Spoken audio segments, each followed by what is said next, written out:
Hi you guys, my name is Abby. I am a perinatal and pediatric chiropractor here in the Twin Cities, but I'm also a lifetime group fitness instructor, and I really like to focus in on max out, bar, and GTX is typically where you can find me. Hi everyone, I'm Tessa. I'm also a lifetime group fitness instructor, focused also on some of our strength formats, shred, lift, barbell strength, max out. You can find me with some dumbbells in hand. What we want to really talk about today are just some options when it comes to core, specifically oblique, specifically being belly down during pregnancy. I cannot tell you the number of times people come up to me, whether I am in the club or whether I am here in the clinic, or, and I'm sure you probably have the same thing. People come up to me and like, hey, I'm, this many weeks pregnant, or I'm early postpartum and like, this doesn't feel good. Like, what options do I have? I'm really sick of doing bird dogs. I got you. We got you. Yes. I'm also sick of doing bird dogs and I'm not even pregnant. We want to go through a few options that you can do belly down, whether you're at home, whether you're in a class of some kind, that feel good when you're doing a little bit of twisting without over twisting, but then also still feel like you're getting that core engagement, because what we don't want to do is like totally let the core go. You do need your core throughout pregnancy. It just works a little bit differently, right? We just do a little more cautious about our positioning. First and foremost, when we're talking about our core, how to get down on the ground. Now you can get down on the ground, watch me first. Yes. Don't do this. Is this, yes? And you're probably going through our lunge position, which we just talked about lunges. So if you have not seen our lunge video, check that one out first. Is here, and most of the time, you're using the same foot. You're using the same dominant leg, and we create a lot of extra shear. So what we want to do is work on stabilizing through the pelvis. So I'm going to have you face me.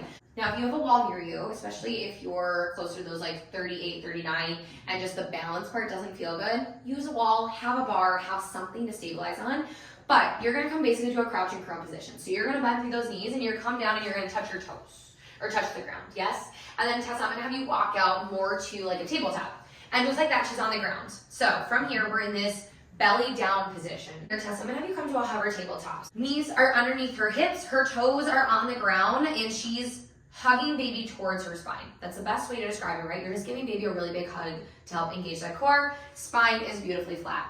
Now from here, this is a great one. You could just tap the toes and lift up. I was like, you can take a rest, yes? Tap the toes and lift up, beautiful.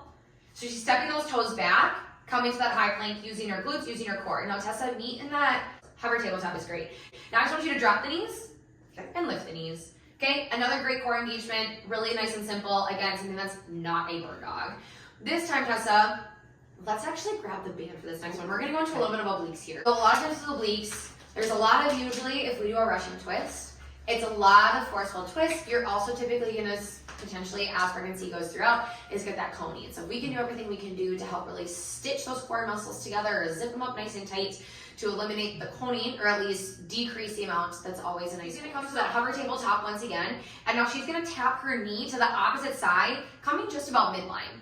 Good, now come back, tap that knee towards midline, and you don't have to use a band, it's just nice resistance. Tapping that knee down, good. Put a little soft bend in the elbows for me. There we go, good, there it is. So notice that she's not overcrossing, and you can see she's able to see where her knee is going right towards the midline. If you feel comfortable, especially like maybe a little bit earlier on that first trimester, and you want a little bit deeper of a twist. Again, are you gonna hurt anything? Probably not, yes. Every body's gonna feel a little bit different. This option may feel good to you, this option may not, but for majority of women, the over twisting can be uncomfortable, yes? So that's gonna be a great one to get into those obliques. And then the last one we really wanted to go over is it's gonna give you a little bit of a rest on those wrists. So she's gonna press back to a child's pose. Beautiful. Notice that knees are wide, especially because Tessa, how many weeks are pregnant are you? 28. 28. So she's got room for belly. Notice that her knees are not straight underneath her. She's gone back, and then she's gonna push herself forward and come back to a high plank. Beautiful. And then drop those knees, press back, look at that stretch, and then get to that high plank. Now you can also stay on your knees. If going on your toes doesn't feel good, that's also okay. Yes. Continue to pull. And you can also ditch the band, right? Especially if you're that later third trimester. If that band doesn't feel good, don't use it. No one has it glued to you. Just get rid of it. Yes. And then we're going to talk about how to get off the ground too, and Tessa's going to walk us through some nice standing options that you can do, especially with some weights, yes? So Tessa, I'm going to have you come back onto, yeah, beautiful. Now I'm going to have you walk back onto your toes. Once again, you could use a wall. We have a wall behind us. If that feels good, like right up against it. We're just going to climb. There we go. Look at that. Look at that. So a couple different core options when you're belly up, something if you're like, again, you're just sick of the bird dogs, you need something different to do, something that isn't belly up. Can you do belly up core? You can, absolutely, especially early on. But once belly feels too big or it no longer serves you or you feel like you're coney, different options to be doing in a class to kind of switch it up a little bit. All right, Tessa, you want to Yeah, those definitely. ones? I love a good standing march as another option. Like we talked about, we just did belly down. Once you really hit that second, third trimester, belly up doesn't feel good. It's not always best for those core muscles. So an option, you can always take an overhead march, weighted, unweighted. Love that, but to add that extra little challenge in, bring a dumbbell. You can bring it towards your chest right here, driving those knees up nice and slow. My personal favorite though is an offset march. Big fan of this. Overhead hold, dumbbell up nice and high, just alternating with that march, and then just switch sides, make sure you even it out. Big overhead press, hold it, getting a little bit of shoulder action there, but it just feels so good on the core. I can feel all those muscles really working.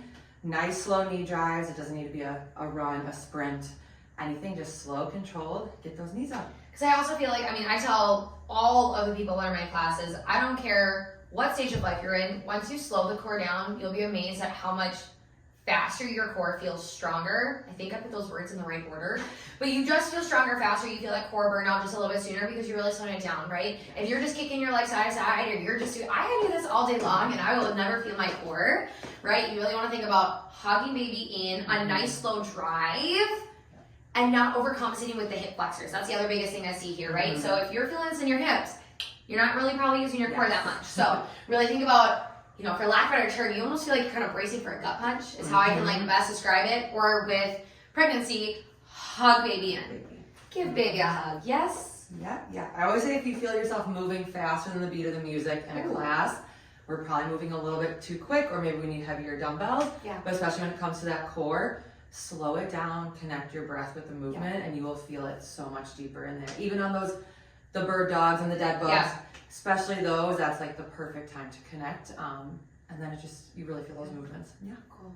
So once again, are these all the core options that you can do? Absolutely not. Is it a great jumping point if you're like, I just don't know what to do, or it's the last 3 minutes of class? Do a minute of each exercise. You'd be amazed at how much you feel your core without doing much, and just knowing that you're not overcompensating on the twist or the belly up side of things. So a lot of times classes will end with belly up core in some capacity. It's great until it's not great. So let us know your thoughts. Let us know if you have any questions, and stay tuned for what exercises we've got next. Yes.